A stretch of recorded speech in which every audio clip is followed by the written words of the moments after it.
My sister laughed and said I didn't have a real career in tech, but Grandpa looked at her and said, "Is that why his company just bought yours?" The whole table went silent. "Hey Reddit, my name is Alex, I am 28, and I work in tech. Growing up, I was always the kid in the family who never seemed to fit the mold my parents wanted. I was quiet, always working on computers, taking things apart, and building small projects that no one else in the family understood. Meanwhile, my older sister Melissa was the shining star. She had perfect grades, the right college, the job at a big well-known company, and my parents could not stop praising her every single time we got together. From a young age, I learned that no matter what I did, I would always be the other child. If Melissa got a promotion, the whole family celebrated. If I launched a new project, they smiled politely, changed the subject, and then laughed later about how I was playing around on computers instead of getting a real job. Over time, I stopped trying to impress them, but deep down, it still hurt that my efforts never counted for anything. Fast forward to a few years ago, I decided to start my own company. It was risky, and my parents did not hide their disapproval. They told me I was wasting time, that it would never go anywhere, and that I should learn from my sister about what a real career looked like. But I believed in myself. I put in countless nights, endless weekends, and sacrificed nearly every social event to build something out of nothing. Slowly, my startup grew. Clients came in, our product gained traction, and to my surprise, bigger companies started to notice. This all built up to a deal I could hardly believe myself. My startup was acquired by a larger firm. It wasn't just a small paycheck either. It was the kind of acquisition that validated every hour I had spent working alone in my apartment when everyone else thought I was throwing my life away. But here's the thing. I didn't tell my family right away, partly because I wanted to see their reactions naturally, and partly because I wanted to hold onto that victory quietly for myself before it turned into another round of comparisons. The moment came on Easter dinner at my grandparents' house. The whole family was gathered around the table, eating, laughing, and as usual, the conversations turned to Melissa's career.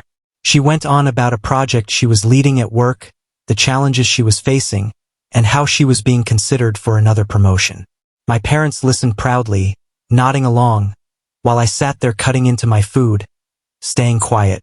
Then, out of nowhere, Melissa looked at me, smirked, and said loud enough for everyone to hear, "Well, at least I have a real career in tech. Unlike some people who just pretend to run a business." The whole table laughed with her, my mom even covering her smile like it was a joke they all understood, but it cut deeper than any insult could. I just sat there, frozen, not because I didn't have a response, but because I had chosen silence for so many years. But that's when my grandpa spoke up.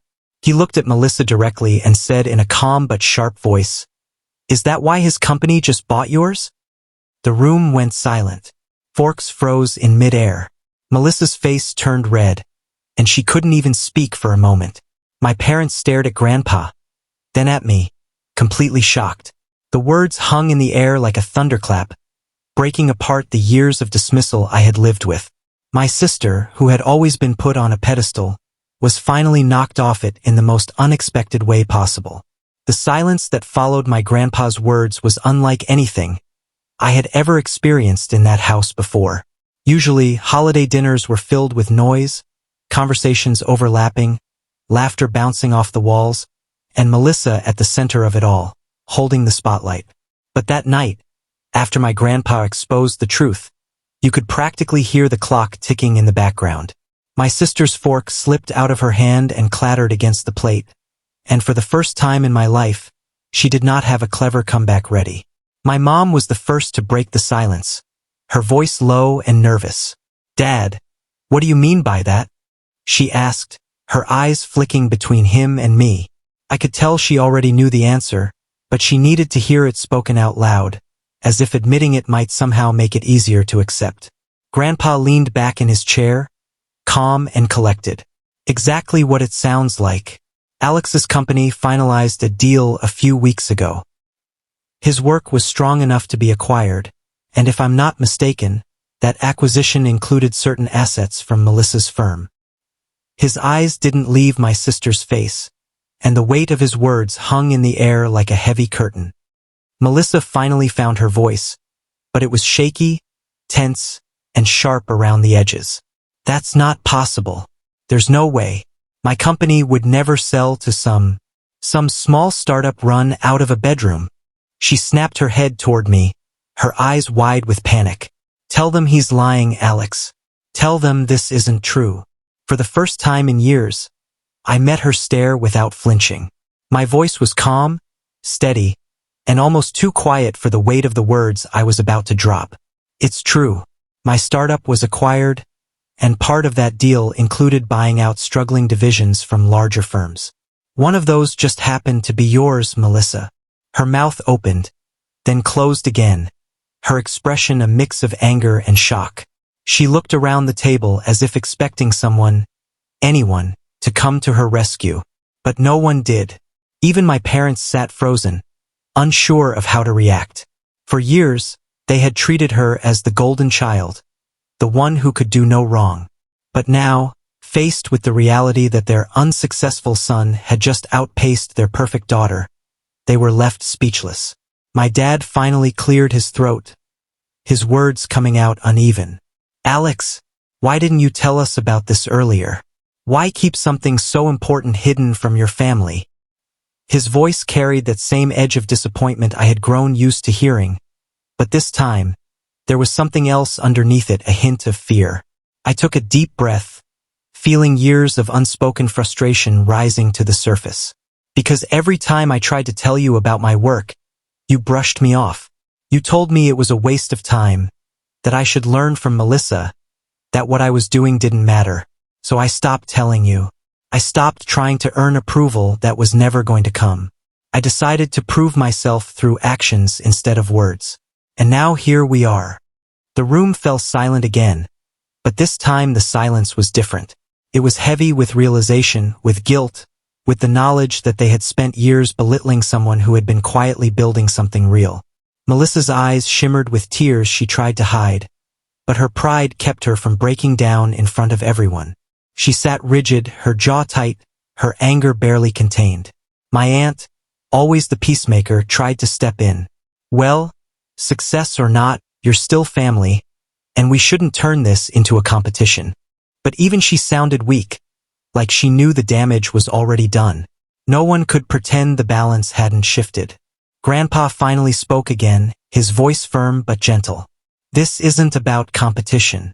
This is about respect. For too long, Alex has been looked down on in this family because his path didn't match what everyone expected. But he proved himself.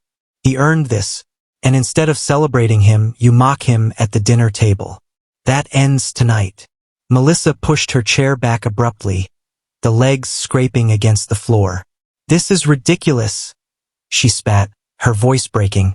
I don't need to sit here and be humiliated. She stormed out of the room, leaving behind an echo of slamming doors that rang through the house.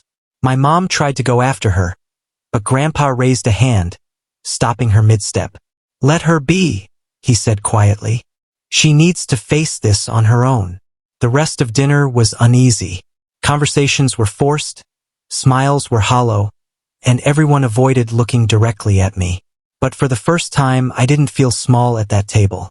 I didn't feel like the afterthought or the disappointment. I felt seen, respected, and for once, unshaken by the weight of their judgments. When it was finally time to leave, Grandpa pulled me aside at the door. He placed a hand on my shoulder and said softly, I've always known you had what it takes, Alex. I'm proud of you. Don't let anyone make you feel otherwise again. His words meant more than he could ever realize, and I carried them with me as I stepped out into the cool night air. That Easter dinner changed everything. My sister's laughter, once a weapon used to cut me down, had been silenced in a single sentence. My parents could no longer pretend I was the lesser child, and the family could no longer deny that I had built something real. For the first time in my life, I left that house standing taller, no longer seeking their approval. And as I walked away, I realized something important. I didn't need to prove myself to them anymore. I had already won.